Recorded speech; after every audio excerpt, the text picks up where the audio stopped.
You know, as I've traveled the state for the last year and a half, I have been inspired in my conversations with not only business leaders and political individuals, but also boards of elections who have talked with me about some much needed common sense changes.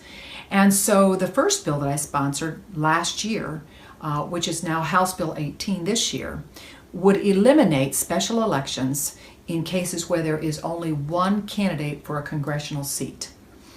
And last year, Montgomery County, I believe, is the county that incurred over $340,000 in expenses for an election in which there was only one candidate.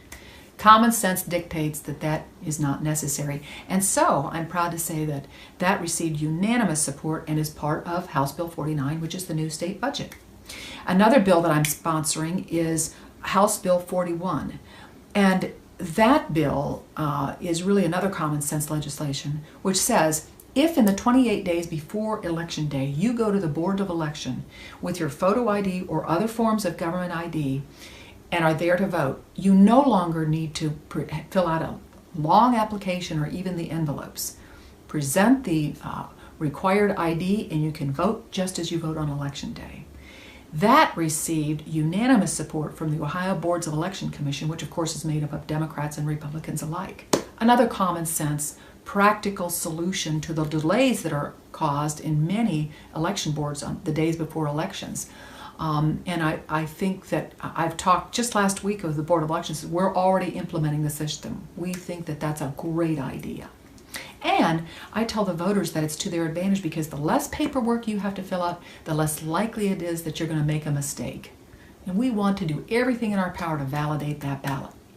The third piece of legislation is House Bill 237. And what that says is that in a county, when you have a school levy that crosses multiple jurisdictions, oftentimes, inadvertently, a county or a jurisdiction is omitted, and it's only discovered until after the election.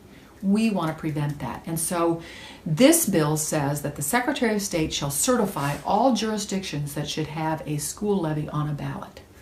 Not certifying the language, but certifying the jurisdictions. And that's another bill that is very popular, makes common sense, and I had a county tell me one county tell me that they know of 11 counties that are already implementing that system because it just prevents the local boards from any kind of liability or mistakes. So I look forward to advancing those two bills in the legislature in the remaining part of this term.